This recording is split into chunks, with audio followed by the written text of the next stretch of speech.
We're less than 1 day away from NHL free agency getting started. There's all kinds of rumors about players that are likely going to be traded. We have all the latest news on players like Oliver Eckman Larson. We're looking at Taylor Hall, Tuukka Rask, and more. All that coming up next.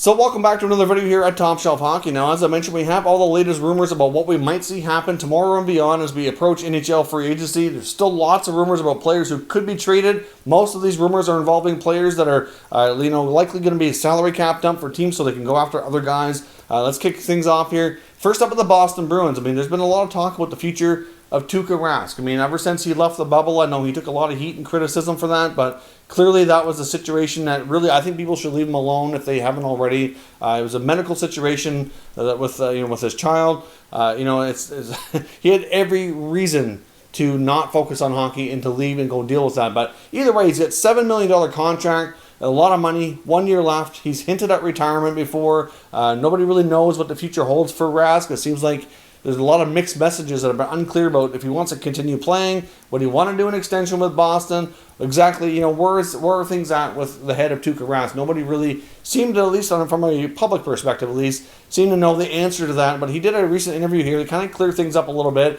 And he does say in this interview that he wants to retire a Boston Bruin. So obviously, you can't help but wonder, that could kind of scare teams a little bit from making an acquisition. There was some talk that if he was traded, that maybe he's like, you know what, I'm not going to report, I'm done, I'm retired. And to be completely honest, not from Rask, that would not surprise me one bit if he did that. So I think that there's a pretty good chance here now, actually a really good chance that Rask comes back to the Bruins next year, plays out his contract. As far as his future holds, I can't predict that. I don't really have any real reasons to think he will or will not continue playing. We'll see how things go. But at this point, he was a player that was rumored to be on the move, that Don Sweeney was shopping around, maybe to move out that $7 million to do some other things with. Maybe bring in another goalie to work with Halak for less money and give them more flexibility in other areas. But at this point, I don't think it's going to happen. I think now that this, information is a little bit more public, and he's made it clear he wants to stay in Boston and retire there, I think that's going to probably scare some teams off from maybe making an acquisition. So I personally think Rask does not go anywhere. Now, next up, I want to jump over to the Vegas Golden Knights, who we know are desperately trying to shed salary. They really want to go after Alex Pietrangelo if he hits free agency. And on top of that, they're so tight to the cap on top of that they really need to be able to do much of anything. They need to shed salary. They signed Robin Leonard, which, it was rumored a long time ago. The word came out during the playoffs that he had a verbal agreement for a 5-year, $5 million deal. And the fact he was getting all the playing time, then, there's the rumors about them wanting to move on from Fleury. Just kind of created a whole mess for themselves. And they kind of painted themselves on a corner here now where NHL teams know that the Vegas Golden Knights are kind of screwed when it comes to the salary cap, and they're going to pull everything they can out of them to take advantage of this situation, especially given the fact that Vegas has a fairly young history in the NHL, and a lot of teams are still upset with how they kind of get bamboozled at the expansion draft. I mean, they gave away a lot of good players and deals that the Vegas Golden Knights worked out with them, which is their own fault, mind you, but still, that they're looking at a team who's new to the NHL, has had a ton of success. They basically gave them players to the expansion draft that have worked out beautifully for them, that for whatever reason didn't work out with their franchises. They're not really thinking, oh yes, let's go help Vegas. They're going to try to get everything they can out of them to make that happen. That's for sure going to happen. And right now, the price tag to help on Marc-Andre Fleury is just not high enough. It looks as though they were offering a second-round pick. They were told by anybody who's had conversations that's not enough. Carolina's believed to be in the mix in that. But the word is that basically they're trying to find a third team that they can give some assets to retain part of the salary for Fleury and then flip him to another team that would be more inclined to want his services. I know there's been a lot of talk about a return to Pittsburgh. Maybe that could happen, but obviously if they can get him down to like a $3.5 million cap hit, maybe the Penguins could entertain that. I'm not sure. Not going to be an easy deal, but the Golden Knights are basically looking at several other options. There was reports today from Renaud Lavoie of TVA Sports talking about what his knowledge of the situation was and what's been all the trade talk that they've been having. There's not too many players on that roster that would be considered an untouchable. You're probably looking at Shea Theodore and probably Mark Stone. They're probably the main ones that would be safe.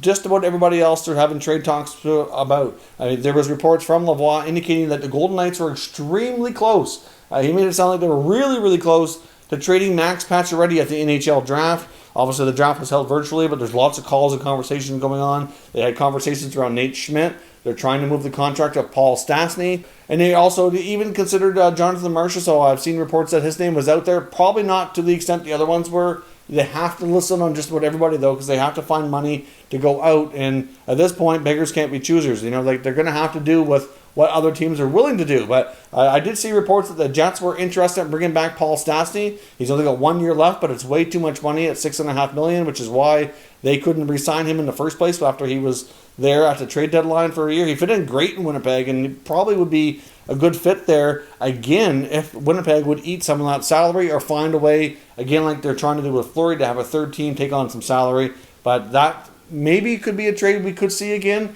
if they can do that. But it's not going to be easy. Stastny's not a player that a lot of teams are high on right now, so they're not going to be real eager to be eating salary. There's just not many teams that can do it, period. But Pacioretty's a player who's making $7 million, and even though he's, you know, he had a pretty good playoff. He's done well in Vegas, but he's not quite performing at the level he was in his heyday with Montreal as well. So $7 million might seem like a bit much for what he's been providing.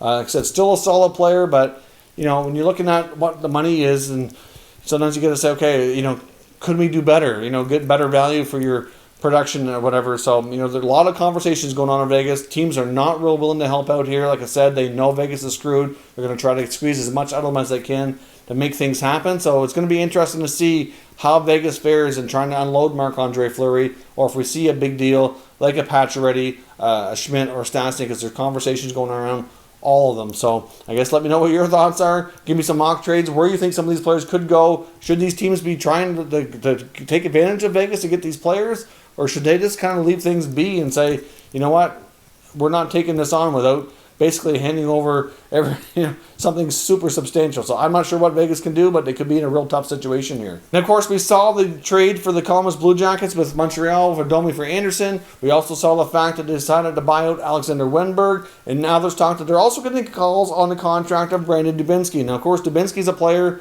who's not going to play this year. There's like 99.9% sure that he is done. He's got 1 year left with a $5.8 million cap hit, and the teams that are calling to make the acquisition are teams that would be up against the cap who could take advantage of it to put it on LTIR to then kind of basically find that loophole to overspend, like we saw the Leafs do a lot last year between the Nathan Horton and David Clarkson contracts. So there's quite a few teams that are in that predicament who could benefit more from that contract than the Blue Jackets, who might be making that. So we might see a potential contract like that be on the move here shortly as well. And after the New Jersey Devils bought out Corey Schneider, obviously they still have Mackenzie Blackwood. The main goal is that they're rumored to be looking at as well to have like a 1A, 1B type of scenario here with Blackwood would be Thomas Greiss or Cam Talbot. Apparently Talbot's still talking to the Flames. There's a chance he does stay, but he is interested here looking at the market to see what else is out there. And those are the two main goaltenders that insiders are saying the Devils are interested in. From Greiss's perspective, playing in Long Island, it's not far away. From a family perspective, it probably would be a pretty easy transition for him as well. But of course, I don't know what his interests are. Obviously, the Devils are, at this point at least, a long way from being a contender. So I'm not sure how he feels about that. But either way, that would be a good probably fit for him. And I can see that being a scenario that could work out. Now, of course, the Montreal Canadiens, according to Darren Dreger, are also in the mix and expected to be a team to try to take on Taylor Hall in free agency here as well. Now, after this Josh Anderson signing that we just reported on this evening, I can't help but wonder if maybe they may not be pushing too hard when it comes to Taylor Hall. Obviously, Hall is a top scorer, could certainly benefit from his services. But after the contract for Anderson, that does kind of eat up some of their cap space. I think for them to take on Hall, we'd have to see them move out to somebody else. Either they trade Jonathan Drouin, or either they trade Philip Deneau. Like somebody would have to move out here to make that happen. They get a lot of money tied up at goaltending, even though it's only for 1 year after they took on Jake Allen as the backup. So between him and Price, that's like almost $15 million. So they have means to create a little bit of cap space between putting some players in the minors or whatnot. So it's not like they're completely tapped out here, but I just think that they might be less of a player than some of the insiders are letting on. But I can understand why there'd be interest. I would fully expect them to be having conversations, and we don't really know what exactly he's going to be looking for a contract. But if I had to give you my prediction, I'd say he's probably going to accept something shorter term for a good opportunity to win here. So probably a 2-year deal, somewhere between $7 to $8 million. That would be what I would guess for Taylor Hall, but I guess we will see. But according to Darren Dreger, Montreal is in the mix, but I would fully suspect other teams like the Nashville Predators and Colorado Avalanche, amongst maybe a few others, to be mainly the main suitors for Hall. He's expected to be holding meetings virtually, like we saw John Tavares do, except he'll be doing it over a computer and kind of going through the whole gamut of questions and trying to see what fits from a financial perspective, personal perspective, best chance to win, best fit, all that. So we'll see. I'm not sure if that might be a signing we see on the first day. Could drag out a little bit, depending on how long he wants to take to decide. And lastly here, the update on Oliver Ekman-Larsson. Of course, as we know for some time now, is down to 2 teams because the only teams he'll wait for is the Canucks and the Bruins. But it seems like the Canucks are really the only team who really seems to be fully intrigued and interested in trying to pull this deal off. From what the information I'm seeing, sounds like the Boston Bruins really are not pushing hard at all. I don't really think there's much interest there. It sounds like the Coyotes are kind of pushing the Bruins to try to make an offer or to get more involved in the negotiations, given the fact that he has interest to go there. But the reports I'm seeing from NHL insiders are suggesting that it's really the Canucks are having a lot of talks. They're kind of making offers here with the Coyotes, and I think the Coyotes, from what we've heard, kind of like maybe some of the Bruin prospects a little bit better, and that they're kind of hoping Boston will come back and do that, but Boston doesn't really seem overly engaged here, so I really don't see him going to Boston unless something drastic changes in the next day before the so-called imposed deadline of OEL and his agent. I don't see him going to Boston. I just don't. Either they accept a deal with the Canucks or he stays in Arizona would be my prediction. And I'm not really sure how that's going to go at this point. But I know the Canucks have a lot of balls in the air right now. They're looking at signing Jacob Markstrom. They'd like to keep Tyler Toffoli. They got some RFAs that need to be done. And a lot of that right now is hindering on whether or not this deal goes down. They got Chris Tannen, you got Jake Virtanen. There's a lot on the go right now in Vancouver, and they haven't really done anything outside of sign Zach McEwen to a short-term contract for the restricted free agent. So, who would be one of their, smaller issues to deal with along the way. They've got some big issues now. The Oliver Ekman-Larsson trade discussions have kind of put everything else on hold. And that could turn out to be extremely risky here, as they could end up losing some key people through free agency. So I know there's lots of interest in Toffoli and Markstrom especially. Tanev's going to have a pretty good market as well, I think. So we'll see what happens. But right now, I think the Canucks, if I were them, I wouldn't be pushing too hard to up the ante unless they really want this player, which it sounds like they do. But at this point, I think you're the only contender. So either Arizona accepts your offer or he stays. I don't think you really have much competition in the way of landing the player. So we'll see what happens. It could be a very busy day when it comes to trades, but we should at the very least have a decent amount of signings to talk about here tomorrow. So let me know your thoughts on all the latest rumors down in the comment section, and we'll discuss further. If you're new to the channel, consider subscribing and turning on your notifications so you don't miss any future content, and give this video a thumbs up if you enjoyed it. I'd appreciate it if you did. As always, thank you for watching, and I'll catch you next time.